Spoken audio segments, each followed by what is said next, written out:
Hi guys, இன்னைக்கு ஆளூர் மருமகள் கிச்சனில் என்ன சமையல்னா இன்னைக்கு மட்டன் பிரியாணி. பாருங்க, மட்டன் 1 kg வித் தக்காளி வெங்காயம். சரிங்களா, வெங்காயம் 1/2 கிலோ, தக்காளி 1/4 கிலோ.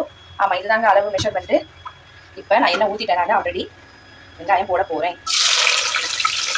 நீங்கள் நினைப்பீங்க எதுக்குமே இவங்க பட்டை கிராம் ஏலக்காய் போட மாட்டேங்கிறாங்களேன்னு. ஆமாங்க, நானே ஹான்ஸ்டாக ஒத்துக்கிறேன். பட்டை கிராம் ஏலக்காய் நான் போட மாட்டேன், எனக்கு பிடிக்காது. எங்கள் வீட்டில் இருக்கிறவங்க யாருக்குமே பிடிக்க மாட்டேங்குது. அதனால மோஸ்ட்லி நான் போடுறதில்லை. அப்படி போடாமலே நல்லா இருக்கா அப்படின்னு நீங்கள் நினைப்பீங்க. 100% நல்லா தாங்க இருக்குது. நான் ட்ரை பண்ணி நாங்கள் எப்பவுமே இப்படி ஆக்கிட்டு இருக்கோம். வெங்காயம் போட்டுட்டேன். வெங்காயம் வதங்குறதுக்கு கொஞ்சம் உப்பு போட போகிறேன்.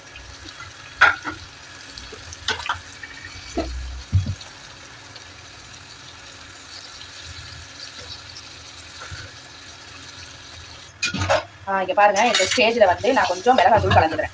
அப்போ தான் இது வந்து கொஞ்சம் கலர் கொடுக்கும், நல்ல பிரைட் கலர் கொடுக்கும். அதுக்காக வெங்காயத்துலேயே கொஞ்சம் வந்து மிளகாத்தூள் கலந்துட்டேன். பாருங்கள், இது அப்படியே இதில் வதங்க விடணும். மட்டன்னால குக்கரில் வந்து வேக வச்சுட்டு விசில் போட்டுடணும்.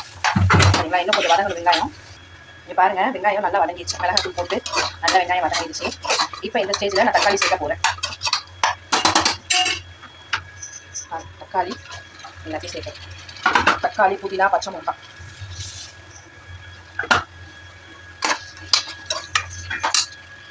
பாருங்க, வெங்காயம் தக்காளி நல்லா வதங்க விட்டுறணும். அந்த மிளகாத்தூள் பாருங்க, வீட்டு மிளகாத்தூள் தான், நான் கடை மிளகாத்தூள்லாம் சேர்க்க மாட்டேன். அது நல்லா பிரைட் கலர் கொடுக்குது பாருங்க. இன்னும் போக போக இன்னும் இருக்கு, கறியெல்லாம் நம்ம போட வேண்டியது இருக்கு. இன்னும் பிரைட் கலர் கொடுக்கும். அப்போ ரைஸுக்கு கலரை சேர்க்காம நல்லா இருக்கும். இப்போ நல்ல வெங்காயம் தக்காளி நல்லா வதங்கணும். வெங்காயம் ஆல்ரெடி வதங்கியாச்சு, தக்காளி கொஞ்சம் நல்லா வதங்கணும். இங்கே பாருங்க, வெங்காயம் தக்காளியும் நல்லா வதங்கியாச்சு. இப்போ அந்த ஸ்டேஜில் நான் கறியை போடுறேன். 1 kg கறி, 1 kg ரைஸு, 1/2 கிலோ வெங்காயம், 1/4 கிலோ தக்காளி. இந்த மெஷர்மெண்ட்டை சேர்த்துக்கோங்க. உங்களுக்கு வேணால் எக்ஸ்ட்ரா போட்டுக்கோங்க. புதினா, மல்லி, பச்சை மிளகா கொஞ்சம் சேர்த்துக்கோங்க. கறி போட்டாச்சு. நான் இதுக்குள்ள கொஞ்சம் உப்பு, இஞ்சி பூண்டு சேர்த்து இதை கொஞ்சம் நல்லா வதங்க விட போகிறேன். பாருங்கள், இஞ்சி பூண்டு எல்லாம் போட்டு நான் நல்லா வதக்கிட்டு இருக்கேங்க. கொஞ்சம் நேரத்தில் ஒரு 5-10 மினிட்ஸ்லேயே என்ன பண்ணணும்னா தயிரை நம்ம சேர்க்கணும். ஏன்னா இஞ்சி பூண்டு போட்டனால அடி பிடிக்க ஆரம்பிச்சு. பாருங்கள், இந்த ஸ்டேஜில் நான் தயிர் சேர்த்துருக்கேன். இஞ்சி பூண்டு எல்லாம் போட்டாச்சு, தயிர் சேர்த்தாச்சு. ஒரு 5 to 10 மினிட்ஸ் நல்லா கொதிச்ச உடனே விசில் போட்டுடணும் மட்டன்னால. இப்போ பாருங்கள், இந்த ஸ்டேஜில் வந்து நல்லா கொதிச்சு வருது. இனி வந்து நான் விசில் போட போகிறேன். சரிங்களா, கறி வந்து நல்லா ஒரு 4 விசில் போட போகிறேன். சரி, ஓகேங்களா. மட்டன் வந்து குக்கர் விசில் போட போகிறேன். விசில் போட்டாச்சு. இங்கே பாருங்கள் காய்ஸ், மட்டன் பிரியாணிக்கு நம்ம ரெடி பண்ண மட்டன் கிரேவி ரெடி ஆயிடுச்சு. பாருங்கள், நான் சொன்னேன்னா பிரைட் ரெட் கலர் வரும். அந்த எண்ணெயோடையே நம்ம மிளகாத்தூள் போட்டோம்னா பிரைட் ரெட் கலர் கிடைக்கும். பாருங்கள், இப்போ இதை வந்து நான் ஒரு சட்டியில் வந்து இதில் வந்து மாற்றிக்கிறேன். நான் மாற்றிட்டு அளவு தண்ணி ஊற்றுறேன்.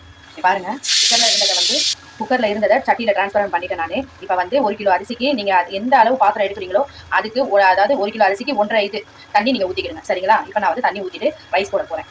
இங்கே பாருங்க, தண்ணி ஊற்றி நல்லா கொதிச்சிருச்சுங்க. இப்போ இந்த ரைஸை வந்து நான் போட போகிறேன். இங்கே பாருங்க, நல்லா ஊற வச்சு வடிச்சு வச்சிருக்கேன் ரைஸை. அதை வந்து இதில் போட்டுறேன். ஒரு 1/2 hour ரைஸ் ஊற வச்சேன்.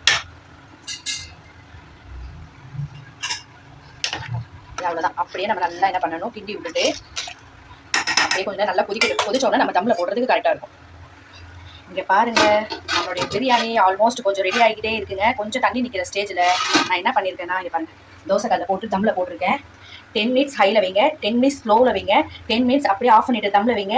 உங்களோட பிரியாணி சூப்பராக சுவையாக வெரி டேஸ்டியாக ரெடி ஆயிடும். இப்போ தம்மில் போட்டுலாம். இங்கே பாருங்கள், அவ்வளோதாங்க. அப்படியே தம்மில் இருக்கணும். 10 மினிட்ஸ் ஹையில் வைங்க, ஓகேங்களா. 10 மினிட்ஸ் ஸ்லோவில் வச்சுக்கோங்க.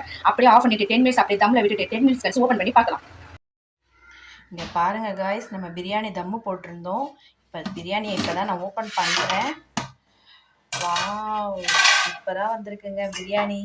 பாருங்கள், பார்த்தீங்களா. அப்படியே நம்ம தம்மில் போட்டுருணும். நான் சொன்ன மெத்தடே நீங்கள் ஃபாலோ பண்ணிங்கன்னா கரெக்டாக இந்த பாருங்கள், உதிரியாக எப்படி வந்திருக்கு பாருங்கள் பிரியாணி. நம்மளுடைய மட்டன் பிரியாணி வெரி சூப்பராக டேஸ்டியாக வந்திருக்கு. என்னுடைய சேனல் பிடிச்சிருந்தா லைக் பண்ணுங்கள், ஷேர் பண்ணுங்கள், சப்ஸ்கிரைப் பண்ணுங்கள். மறக்காமல் பெல் ஐக்கானை கிளிக் பண்ணி வச்சுக்கோங்க. என்னுடைய வீடியோ ஃபாலோ பண்ணுங்கள். சரிங்களா. ஓகே காய்ஸ், பிரியாணி பாருங்கள், ரொம்ப ஸ்பெஷலாக சூப்பராக மட்டன் பிரியாணி ரெடி ஆயிடுச்சு. ரைஸ் பாருங்கள் எவ்வளோ அழகாக உதிரியாக வந்திருக்கு பாருங்கள். சரிங்களா.